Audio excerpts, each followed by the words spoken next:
So hello students, मेरा नाम है योगेश और स्वागत है आप सभी का आपके इस YouTube channel Yogesh maths classes में।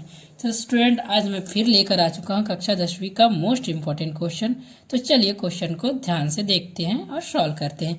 तो क्वेश्चन क्या कह रहा है स्टूडेंट? क्वेश्चन कह रहा है कि वर्ग समीकरण x² - 3x - 10 को सूत्र विधि से हल कीजिए। तो स्टूडेंट, हमें सबसे पहले समझना होगा कि यह सूत्र विधि क्या होता है।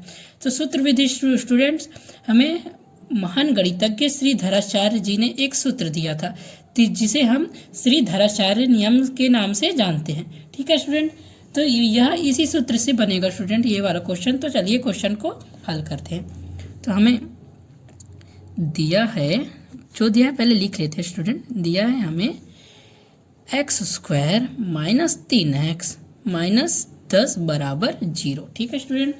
फिर स्टूडेंट, हम इसे द्विघात समीकरण के व्यापक रूप से तुलना कर लेंगे स्टूडेंट। तो यहाँ पे लिख लेते हैं समीकरण की तुलना द्विघात समीकरण के व्यापक रूप। द्विघात समीकरण का व्यापक रूप क्या होता है स्टूडेंट? वो होता है ax² + bx प्लस का c बराबर 0 से करने पर। तो तुलना करने गए समीकरण का स्टूडेंट, तो यहाँ पे हमारा हो जाएगा a बराबर, जो x² के साथ गुणा में है वो हमारा a हो जाएगा स्टूडेंट। तो यहाँ पे a के यहाँ कुछ दिख नहीं रहा है, यानी कि यहाँ पे 1 है, तो यहाँ लिख लेंगे 1। और वैसे ही यहाँ x के साथ में जो गुणा में है वही हमारा b होगा स्टूडेंट। तो यहाँ पे लिख लेंगे b बराबर -3। ठीक है स्टूडेंट। और c एक अचर राशि है। ठीक है स्टूडेंट। तो इस c एक अचर राशि है, तो यहाँ पे अचर राशि -10 दिया है, तो यहाँ पे लिख लेंगे c बराबर -10। ठीक है स्टूडेंट। अब हमें यहाँ पे जरूरत पड़ेगा श्री धराचार्य जी का नियम का। तो यहाँ पे लिख लेंगे श्री धराचार्य जी के सूत्र विधि से। तो लिख लेते हैं श्री धराचार्य जी के सूत्र विधि से। ठीक है स्टूडेंट। तो उनका सूत्र विधि क्या कहता है कि x बराबर -b + √b² - 4ac/2a। आप में से बहुत से स्टूडेंट को यह याद भी होगा स्टूडेंट। यदि आपको याद है तो यह बहुत अच्छी बात है स्टूडेंट। और जिन लोगों को याद नहीं है वो याद कर लीजिएगा स्टूडेंट, क्योंकि इस सूत्र के बिना यह क्वेश्चन हल नहीं हो सकता। तो यहाँ होगा x बराबर -b + √b²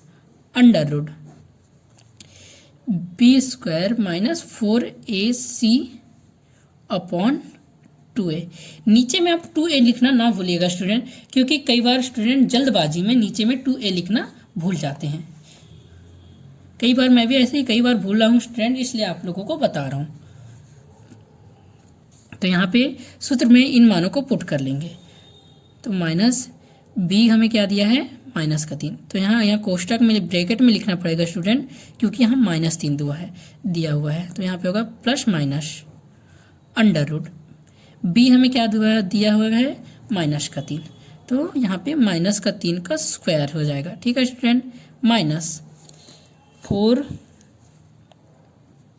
गुणा a हमें क्या दिया है? 1। ठीक है स्टूडेंट। और यहाँ पे c क्या दिया है? -10।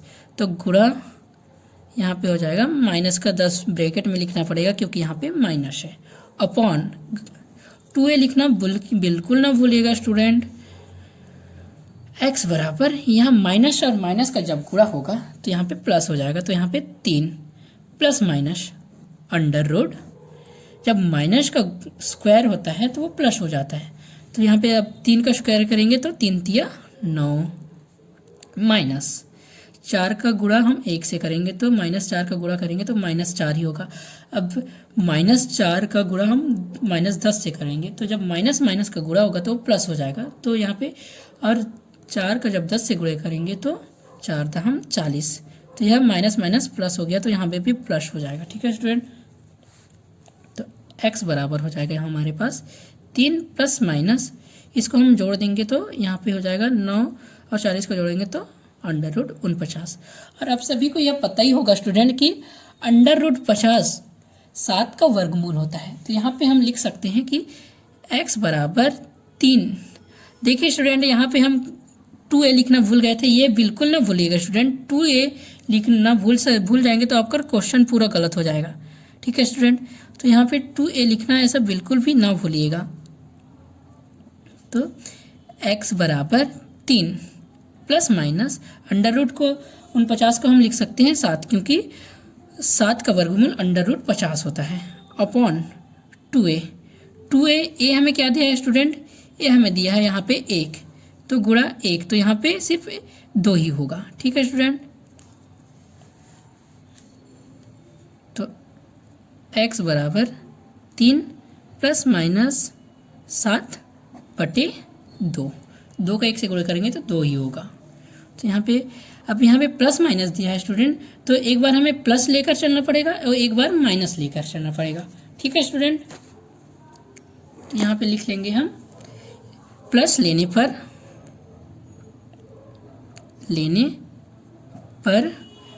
पर हम इसे सॉल्व कर लेंगे। x बराबर हो जाएगा 3 प्लस 7/2, तो यहाँ पे हो जाएगा x बराबर 7 और 3 10, तो यहाँ पे हो जाएगा 10/2। 2 एकम 2 काट लेंगे इसको और ये 5 बार में, तो यहाँ पे x बराबर हमें प्राप्त होगा 5। इसी प्रकार एक बार माइनस लेके करेंगे स्टूडेंट। सो स्टूडेंट, इसी प्रकार हम एक बार माइनस ले लेंगे, तो माइनस लेने पर x बराबर 3 माइनस 7/2, तो 7 माइनस 3 माइनस 7 हो जाएगा हमारे पास -4 हो जाएगा स्टूडेंट। यहाँ बड़ी संख्या के सामने माइनस दिया है तो हमें माइनस लगाना पड़ेगा 4 के साथ, तो 2, तो इसको हम काट लेंगे। 2 एकम 2, 2 दूनी 4, तो यहाँ पे हमें प्राप्त होगा -2। ठीक है स्टूडेंट, तो स्टूडेंट अब हम लिख लेंगे यहाँ आगे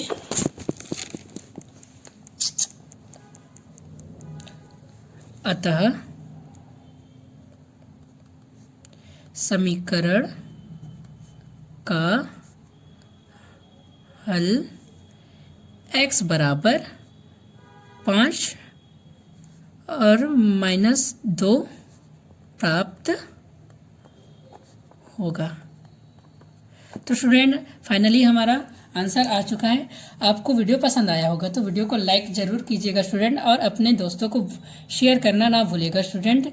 मिलते हैं नेक्स्ट वीडियो में, तब तक के लिए bye bye. Thanks for watching.